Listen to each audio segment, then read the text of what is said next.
कहते हैं संघर्ष सफलता की निशानी होता है और संघर्ष का पर्याय हिंदी फिल्मों के मशहूर अभिनेता निर्माता निर्देशक भूपेंद्र पंवार आज हमारे साथ हैं। इन्होंने अपने बलबूते पर हरियाणा और उत्तर प्रदेश के साथ साथ दिल्ली और मुंबई तक अपनी पहचान बनाई है। आज उन्हीं से जानते हैं, उन्हीं की जुबानी उनके संघर्ष की छोटी सी कहानी। भूपेंद्र जी, आपका स्टूडियो में स्वागत है। हम आपसे जानना चाहेंगे, क्षेत्रीय फिल्मों के आप सुपरस्टार कहे जाते हैं, ये शुरुआत किस तरह की है आपने? एक्चुअली शुरू में मेरा कोई ऐसा इरादा नहीं था कि मैं फिल्मों में काम करूं। स्टडी करने के बाद जब मुझे लगा कि कुछ आगे चल के करना है, लेकिन एक घटना छोटी सी मेरे साथ घटी कि जब मैं हाई स्कूल में पढ़ रहा था, उस समय मेरे ही गांव के एक मित्र थे और मुझे उन्होंने एक बार एक पीरियड छोड़कर पिक्चर देखने के लिए कहा। तो हमारे यहाँ मुजफ्फरनगर में प्रकाश टाकीज पे प्रकाश हॉल हुआ करता था, एक जहाँ पिक्चर होती, तो वहाँ एक फ़िल्म लगी धर्मात्मा। तो वो फिल्म मुझे दिखाने के लिए गए, मैंने वो फिल्म देखी और उस फिल्म को देखते देखते मैं समझ गया कि मेरे अंदर से कुछ आवाज़ आने कि मुझे भी कुछ ऐसा करना चाहिए, मुझे ऐसा बनना चाहिए। तो मैंने उनसे वहीं थिएटर में पूछा कि ये लोग कहाँ रहते हैं, तो क्या करते हैं ये लोग? बोलो ये हीरो होते हैं, ये बम्बई में रहते हैं। तो बस उसी दिन ख्याल आ गया था कि मैं अपनी स्टडी पढ़ाई पूरी करने के बाद और मैं ज़रूर एक कलाकार बनूँगा। बहुत बढ़िया। इसके बाद आप बम्बई चले गए, वहाँ पे भी कुछ स्ट्रगल किया? हाँ, काफ़ी स्ट्रगल करना पड़ा क्योंकि स्टार्टिंग बम्बई से होना था और उसमें ये हुआ था कि बम्बई मेरे सपनों में आने लगी थी कि मैं बम्बई कैसे जाऊँ। तो मैंने एक रेलवे का फॉर्म भर दिया और उसमें जानबूझ के 2 सेंटर थे कि दिल्ली या मुंबई आप एग्ज़ाम देने जाएंगे। तो मैंने वो मुंबई क्लिक कर दिया और जब मैंने वो बताया अपने पिताजी को कि मेरा सेंटर मुंबई में आया, तो वो समझ तो गए थे कि मुंबई सेंटर का मतलब कोई है नहीं, कुछ ना कुछ है, ये मुंबई जाना चाहता है। तो उन्होंने कहा मैं मुंबई आपको नहीं भेजूँगा, बिल्कुल नहीं। बिना फिल्मी बैकग्राउंड के कठिन था? बहुत बड़ी कठिनता आई क्योंकि वहाँ कोई जानने वाला नहीं था मेरा। मैं जिन लोगों से जाके बात करता या काम मांगता, बिल्कुल न्यू गई। यहाँ से देहरादून एक एक्सप्रेस हमारे यहाँ गाड़ी जाती और उसका सफ़र मुझे आज तक याद है, वो आज तक मुझे कचूटता है उसका सफ़र कि 36 घंटे में वो मुंबई पहुँची और मेरा कोई रिजर्वेशन नहीं था। एक बैग लेकर मैं मुंबई पहुँच गया स्टेशन पे, तो कोई मेरा जानने वाला वहाँ नहीं था। और हालांकि वहाँ मैंने एग्ज़ाम भी दिया मुंबई का, क्योंकि फॉर्म के जरिए मैं गया था वहाँ पे।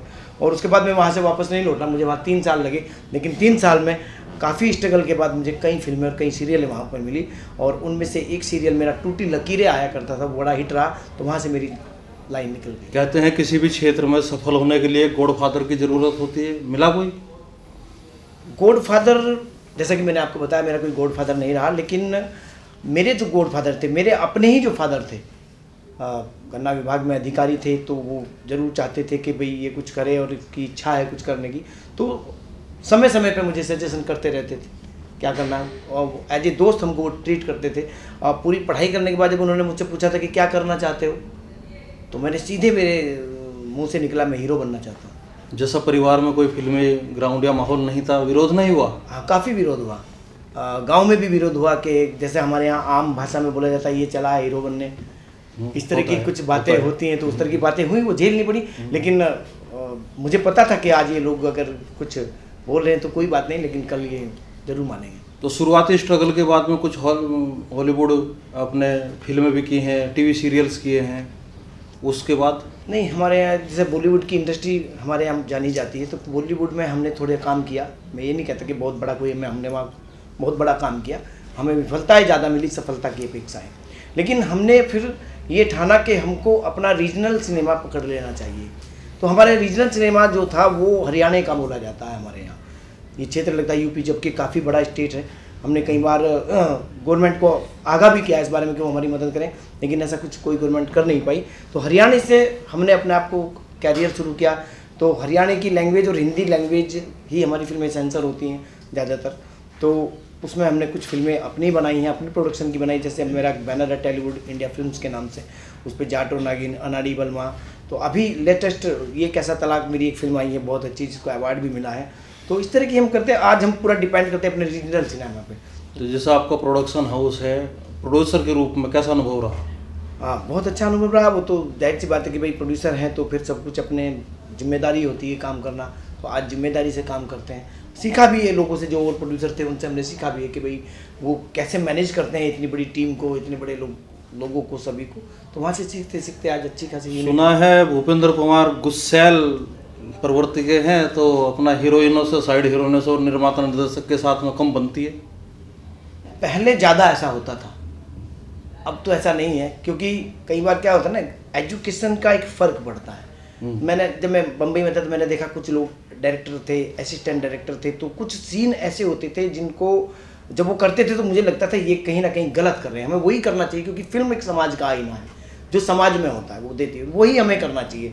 तो अब कोई एसपी साहब बैठे हैं और साहब कोई इंस्पेक्टर साहब आए तो वो साहब वो सैल्यूट भी ना मारेंगे, तो ये कुछ तरह के इस तरह के सीन होते थे। तो मुझे लगता था, तो कई बार डायरेक्टर से मेरी झड़पें हो जाती थी इस बात को लेके, और क्योंकि न्यू मलर थे तो कई बार ऐसा भी होता था। हीरोइनों से हमेशा मेरी कम बनी है, पहले से ही। मैं कोई भी फिल्म करूं, मेरी जितनी भी को हीरोइन ने ये काम किया, मेरी बहुत कम उनसे बनी। तो शायद इसी वजह से आपको हरियाणा फिल्मों का धर्मेंद्र कहा जाता है। अब बस ये तो पब्लिक का एक प्यार है, जिस नाम से भी वो जानते हैं। साथ में सेक्सी हीरो भी। नो कमेंट्स, इसमें मैं क्या कमेंट कर सकता हूं। सोशल मीडिया और जो आजकल साइट्स हैं, इन पे अपनी प्रोडक्ट डालते हैं, फिल्मों से संबंधित बहुत सारे लोग गाने डालते हैं, आप उससे दूर रहें। हाँ, मैं मीडिया से हमेशा, जब से भी मैं काम करना शुरू किया, मैं मीडिया से दूर रहा हूँ, क्योंकि मेरी ये माटी हरियाणा की एक फिल्म आई थी, वो बड़ी हिट हुई थी। तो हमारे यहाँ के बहुत सारे पत्रकार आए, तो मैं जानता नहीं था कि पत्रकार मेरा इंटरव्यू लेने आएंगे या मुझे अखबार में छापा जाएगा। तो उस समय क्या था कि मैं अपनी छत पर पतंग उड़ा रहा था, शरारती बच्चे रहे हम पहले से ही।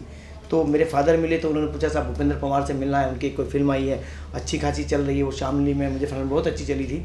तो मेरे फादर ने कहा, नहीं भाई, अब वो मुझसे ही पूछ लो, जो कुछ पूछना है, तो वो तो नहीं मिलेगा, वो पतंग उड़ाने में व्यस्त है, ऊपर वो खेलने कूदने में भी व्यस्त रहता है। तो जब उन्होंने मुझे ज़बरदस्ती बुलाया, तो कुछ मीडिया के लोग, मैंने वहाँ पहली बार उनको अटेंड किया, और मुझे नहीं पता था वो क्या क्या पूछेंगे। तो वो एक पारिवारिक स्थिति पर गए वो सीधे, मेरी माँ क्या करती है, मेरी बहन क्या करती हैं। तो मुझे लगा ये मीडिया नहीं है, मेरे से सवाल पूछे, मेरे बारे में सवाल पूछे तो ज़्यादा अच्छा रहेगा। तो जब से मैंने कुछ दूरियां हमेशा मीडिया से बना के रखी। मैंने आपकी अनाड़ी बलमा और जाट और नागिन 2 फिल्म देखी, दोनों में अलग तरह का किरदार देखा। जाट और नागिन का जो एक प्रोजेक्ट था, उसका विचार कैसे आया? एक्चुअली वो एक सच्ची घटना पर आधारित फिल्म थी। एक घटना थी यहाँ हमारे मुजफ्फरनगर डिस्ट्रिक्ट में गांव पड़ता है मेघा खेड़ी। आज तो मीडिया बहुत हाई फाई है, सब कुछ हो जाता है, लेकिन एक चौधरी भरत सिंह थे, तो उनको कभी किसी ज़माने में सांप ने काटा था और वो मृत घोषित कर दिए गए थे, और कोई ट्रीटमेंट उनका नहीं हुआ था। तो उनको इलाहाबाद में सपेरों ने निकाल लिया था। तो सपेरों ने उनको जिंदा कर लिया, और वो जिंदा करने के बाद सपेरों का कोई अपना कबीले का वो होता है कि वो उनको वहीं रखते हैं। तो वो ख्याल मेरे दिमाग में आया कि सच्ची कहानी पर फिल्म बननी चाहिए। तो उसके लिए काफ़ी रिसर्च किया, फिर वो फिल्म बनी। काफ़ी परेशानियां आई उसे बनाने में।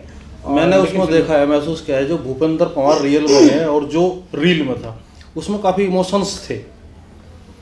वो तो होता है कि अब हम नॉर्मली क्या हैं, और जब हम एक्ट कर रहे होते हैं तो कुछ होता है, क्योंकि वो हम एक चरित्र को जीते हैं, कैरेक्टर को जीते हैं, तो वो कैरेक्टर उस समय हावी होता है। और जाट और नागिन में मैंने 3 कैरेक्टर किए थे। याद है मुझे जी, जान डाल दी थी जी जी। इमोशनल कई सीन ऐसे थे उसमें कि देखने के बाद में दर्शक भी भावुक था। जी जी, कई जगह मुझे भी आंखों में आंसू आए थे उसमें। जी जी, कहानी भी कुछ इसी तरह की थी। दर्द जी, दर्द की थी। और अनाड़ी बलमा एक बेरोजगार युवक की कहानी थी। बेशक ये यूपी की अब तक की सबसे बड़ी फिल्में, इससे बड़ी लेंथ में भी, और वैसे फिल्म नहीं बनी है। और एक बेरोजगार युवक, क्योंकि वो मैंने इसलिए बनाई थी कि कई बार हमारे यहाँ क्या होता है कि जो कल शहर में लोग रहते हैं, वो कई बार गांव वालों को ऐसा समझ लेते हैं कि गांव के लोग बेचारे कुछ ज़्यादा नहीं जानते, है नहीं, एटीट्यूड में फ़र्क होता है दोनों के। तो मैं एक गांव का युवक था, पढ़ा लिखा बेरोजगार था। तो मैं जब शहर में आया, तो शहर में आके गांव का युवक क्या कर सकता है, वो मैंने अनाड़ी बलमा में देखा। तो युवाओं के लिए बहुत बड़ा मैसेज था। नहीं, बहुत अच्छा था। बेरोजगारी जैसे एक ज्वलंत मुद्दे को आपने उठाया, लेकिन उसका टाइटल अनाड़ी बलमा ही क्यों? एक्चुअली उसका टाइटल तो था बॉडीगार्ड। हाँ जी, लेकिन उस समय क्या था कि बॉडीगार्ड फिल्म सलमान खान भी बना रहे थे, तो उसी समय की बात है। तो वो टाइटल उनको मिल गया था, तो हमको फिर वो टाइटल अपना चेंज करना पड़ा। आप अपनी फिल्मों के लिए सभी तरह के किरदार अदा करते हैं, निर्माता भी हैं, निर्देशक भी हैं, स्क्रिप्ट राइटर हैं, ये सामंजस्य कैसे उठा लेते हो? बस जैसे मैंने बताया कि मेनली तो छोटा सा कलाकार हूँ, मामूली सा कलाकार हूँ, लेकिन लिखते पढ़ते ये सब चीज़ें आ गई। जैसे कि स्क्रिप्ट लिखना कैसे लिखना है, पूरा सीन को कैसे करना है। फिर अब जो मेरे साथी डायरेक्टर्स हैं तो मैं उनसे प्लानिंग करता हूँ पूरी तरीके से कि कैसे करना है। बहुत अच्छे अच्छे डायरेक्टर्स हैं। अभी मेरे साथ मैं एक डॉक्यूमेंट्री फिल्म कर रहा हूँ, तो मेरे साथ अभी नितिन यादव जी हैं, नितिन यदुवंशी, बहुत अच्छे मेरे मित्र हैं और छोटी उम्र में बहुत अच्छी पकड़ डायरेक्शन की है। तो जहाँ हम लोगों का एक तालमेल मिल जाता है तो फिर निश्चिंत हो जाते हैं। मुझे याद है सेंसर बोर्ड की अध्यक्ष जब जया भादुड़ी थी, तो उस समय आप फिल्म कलाकारों का जो क्षेत्रीय फिल्म से संबंधित कलाकार थे, निर्माता निर्देशक, उनका एक आपने ऑर्गेनाइजेशन बनाया था जी। तो तब आपने मुलाकात की थी? जी, उनसे मुलाकात भी हुई थी और उनके साथ अमिताभ बच्चन जी से भी हुई थी और मैंने ये प्रस्ताव रखा था उनके पास कि आप यूपी से बिलोंग करते हैं और आप उस समय जया बच्चन जी सांस्कृतिक प्रकोष्ठ समाजवादी की सचिव थी और जो हमारे यहाँ चाइल्ड वेलफेयर एसोसिएशन है फिल्मों में, तो उनकी भी वो अध्यक्ष थी। तो जब वो मुद्दा मैंने उनके सामने रखा तो उन्होंने मुझसे पूछा भी था कि भूपेंद्र जी आपकी फिल्में मैंने भी देखी हैं और इतने कम बजट में कैसे आप फिल्म बनाते हैं, क्योंकि हमारी फिल्मों का बजट कम होता है। तो मैंने कहा था मैडम जितना आपके यहाँ लोग खाने पीने में ये खर्च कर देते उतना बजट हमें देते तो हम फिल्म बना लेते हैं। तो एक प्रॉब्लम मैंने भी देखी है कि फिल्म बनाना तो शायद उतना कठिन नहीं है जितना उसका वितरण करना।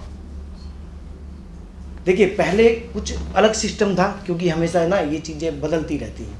पहले हमारी फिल्मों के डिस्ट्रीब्यूटर हुआ करते थे, हम फिल्म बनाते थे, डिस्ट्रीब्यूटर को सेल कर दिया करते थे, वो स्टेट बाई स्टेट फिल्मों को और डिस्ट्रीब्यूट करते थे। आज वो सिस्टम नहीं है। आज जैसे यूट्यूब चैनल है, आपका फेसबुक चैनल है, तो इन चीज़ों पे आजकल फोकस है। सारे थिएटर्स बंद हो गए हैं, आजकल थिएटर्स नहीं है, पहले होते थे, तो आज आसान है। एक चीज़ और है, बड़ी आम है कि जब किसी भी क्षेत्र में या राजनीति को एक्सेप्ट करने वाले लोग जब लोकप्रियता हासिल कर लेते हैं किसी क्षेत्र में तो उधर चले जाते हैं। जी, वैसे मैं आपको बताऊं कि मेरे परिवार में ये काम पहले से होता है। बहुत सारे नेता हैं, कई सारी पार्टियों से जुड़े हुए लोग हैं। कई बार मुझे भी फोकस किया गया है इस मामले में कि मैं राजनीति में हूँ, लेकिन मैं ऐसा नहीं चाहूँगा, क्योंकि समाज सेवा किसी और तरीके से भी हो सकती है। शायद बड़े भाई भी किसी राष्ट्रीय संगठन को चला रहे हैं। जी, वो एक बड़ा संगठन चला रहे हैं और ये जब आप उनसे कभी मिलोगे तो उन्हीं से जानकारी मिलेगी। एक दो बार मेरी मुलाकात हुई है। जी जी। भविष्य के लिए प्लान क्या है?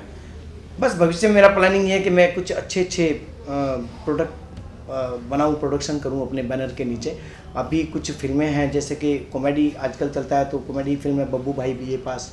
अभी एक फिल्म है ऐसा प्यार कहाँ। ऐसा प्यार कहाँ जी, और काफ़ी दिन से वो रजिस्टर्ड भी है मेरा टाइटल, उसको बनाना है। और अभी लेटेस्ट में एक फिल्म है द ग्रेटेस्ट चीफ मिनिस्टर, पूरी स्क्रिप्ट तैयार है और मैंने उसको बहुत बहुत सहजता से लिखा है। और मैं ये जितने हमारे भी राजनेता हैं, पब्लिक्स हैं, उनको दिखाना चाहता हूँ कि एक मेनली चीफ मिनिस्टर का कर्तव्य और उसका काम क्या है, कैसे हम उसको एडोप्ट कर सकते हैं। पिछली बार जब आप अनाड़ी बर्मा बना रहे थे तो निर्माता निर्देशक के साथ में मुझे गीतकार और संगीतकार भी आपके साथ दिखाई दिए थे, उसके बाद वो जोड़ी नहीं नजर आई। अब वो अच्छे संगीतकार थे अंजना जी और देव शर्मा जी, तो आजकल वो शायद कहीं और कर रहे होंगे। मुलाकातें तो होती रहती हैं, उसके बाद मौका नहीं मिला साथ में काम करने का। नए लोगों को मौका देते हो? जी बिल्कुल, मैंने काफ़ी नए लोगों को मौका दिया, अपने क्षेत्र को के बहुत लोगों को मौका दिया। टैलेंट होना चाहिए, टैलेंट है भी हमारे यहाँ, बस उनको निखारने की ज़रूरत है। मैं हमेशा नए लोगों को मौका देता हूँ। आपको यूपी हरियाणा युवाओं का आइकॉन कहा जाता है। मैं खुद नहीं समझता इस बात को कि मैं इस लायक हूँ कि, लेकिन मैं फिर भी सब लोगों को यही बोलता हूँ, क्योंकि क्या होता था पहले लोग, अभी भी लोगों में यह मैं एक मैसेज जरूर देना चाहूँगा उन लोगों के लिए, यहाँ से सीधे मुंबई चले जाते हैं लोग बाग। कुछ नहीं, आजकल का मीडिया, आजकल जहाँ टैलेंट है वहीं पे काम होता है, वहीं पे रह के अपने क्षेत्र में काम करें। जैसा हमारा भोजपुरी सिनेमा है, बहुत अच्छा सिनेमा है, आजकल हमारा साउथ का सिनेमा बहुत अच्छा चल रहा है, जबकि यूपी तो सबसे बड़ा प्रदेश माना जाता है, हिंदी भाषी प्रदेश है, तो यहाँ बहुत अच्छा काम हो सकता है। मैंने पिछले समय से ये भी देखा है कि नए कलाकार इस क्षेत्र में कम हैं। अब वो इसलिए है थोड़ा सा ना, आजकल जैसे कि मैंने बताया कि मीडिया बहुत आगे बढ़ गया है पहले की अपेक्षा। तो कुछ लोगों को क्या होता था, कुछ ये जुनून का काम है, कोई भी काम लीजिए, वो जब तक आपके अंदर जुनून नहीं होगा नहीं कर सकते आप। मैंने बहुत सारे कलाकारों को ऐसा देखा है जो लाइन में आते हैं, कहीं छोटा सा सीन करा दो जी, बड़ा सा सीन करा दो जी, ये हो जाए, वो एक कलाकार की श्रेणी में नहीं आते हैं। जिसको करना होता है वो तो घुस के अंदर काम करता है। तो आपका मतलब यह है जैसे टिकटॉक और यूट्यूब जैसे चैनल हैं, इनकी वजह से वो अपना शौक पूरा उधर कर लेते? मैं इन चीज़ों पे बिलीव नहीं करता हूँ। है नहीं। हालांकि मैं ये नहीं कहता हूँ कि कोई चीज़ आती तो मैं भी उससे अछूता नहीं हूँ, कई बार मैं भी टिकटॉक वगैरह में वीडियो बना देता हूँ, लेकिन वो चीज़ें सब अलग है, ये एक बच्चों का खेल है। तो आप मानते हो कलाकार जन्मजात होता है? जी, बस उसको तराशना पड़ता है, गॉड गिफ्ट ही कलाकार होता है। हाल फिलहाल कोई डॉक्यूमेंट्री बना रहे हो? जी, इस समय मैं डॉक्यूमेंट्री जो बना रहा हूँ उसका नाम तो नहीं बताऊंगा मैं जी, अभी, जी, जी, जी। क्योंकि टाइटल फाइनल नहीं है, जी, जी। जैसे ही हो जाता है, लेकिन बहुत जल्दी आप देखेंगे डॉक्यूमेंट्रीज। और जो मैं बना रहा हूँ वर्ल्ड फेमस, और सभी से मैं रिक्वेस्ट करूँगा कि मेरी इस डॉक्यूमेंट्री को ज़्यादा से ज़्यादा लाइक और शेयर करें। उससे संबंधित कुछ कहना चाहोगे? डॉक्यूमेंट्री नो कमेंट्स, अभी नहीं कहना चाहूँगा, उसके पहले क्योंकि अगर मैं उसके बारे में एक वर्ड भी बोल दूंगा तो वो कंट्रोवर्सी हो जाएगी। तो मतलब कलाकार, अभिनेता, निर्माता, निर्देशक होने के बाद भी कंट्रोवर्सी से डरते हो? नहीं, डरते नहीं है। दरअसल क्या होता है ना कि मैं अपने समाज को बहुत अच्छी तरीके से जानता हूँ, क्योंकि यहाँ पर कंट्रोवर्सी का कुछ लोग तो कंट्रोवर्सी जानबूझ के कराना चाहते हैं ताकि कुछ पब्लिसिटीज मिल जाए। अब मैं उन लोगों में से नहीं हूँ, मुझे बिल्कुल भी पब्लिसिटी ज़्यादा पसंद नहीं होती है, मुझे काम पे ज़्यादा फेथ होता है, मैं काम ज़्यादा करना चाहता हूँ। तो आपका मतलब यह है कि आलोचना के मुकाबले आपका अभिनय पसंद आए लोगों को? जी, जिसके लिए मैं आया हूँ, यानी मेरा जो मूल है, सही कहा आपने कि अभिनय से मेरी पहचान बने तो मैं ज़्यादा बेटर। मैं एक बार फिर आपके परिवार पर लौटना चाहूँगा। सुना है कि आपके पिताजी भी अच्छे कलाकार थे। जी, मुझसे तो ज़्यादा अच्छे थे। किसी फिल्म में साथ काम करने से आपने इनकार कर दिया था? जी जी, ये माटी हरियाणा की फिल्म में वो मेरे साथ थे। मेरे डायरेक्टर साहब ने उनको देखा और उन्होंने कहा कि आपको ये रोल करना है, क्योंकि हमारे यहाँ घटना घटी थी, नईमा कांड हुआ था काफ़ी पहले, मुझको याद है, काफ़ी बड़ा। तो नईमा कांड के फादर की भूमिका मेरे पापा को दे दी गई, और क्योंकि मैं अपने पापा से बहुत डरता था, तो अब जब मुझे पता चला कि वो कोई कैरेक्टर करें तो मैंने मना कर दिया था कि मैं इस फिल्म में काम नहीं करूँगा। बहुत मुझे डायरेक्टर ने कहा कि करना पड़ेगा, मैंने कहा नहीं सर, मैं बिल्कुल अपने पापा के सामने रियल में नहीं बोल सकता हूँ, तो एक्टिंग करना तो बहुत दूर की बात है। फिर मेरे पापा ने मुझे डांटा, समझाया, मैंने कहा आप क्या करें। और जब वो सीन चल रहा था, हालांकि मैंने बाद में सीन किया, तो मैं दंग रह गया था देख के कि मैं अगर कलाकार हूँ अंदर से तो वंशानुगत हूँ, क्योंकि मेरे फादर ने जो सीन किया था, मैं समझता हूँ कि दिलीप कुमार ही कर सकते हैं उसको, बहुत और किसी के बस का नहीं था। बहुत बढ़िया।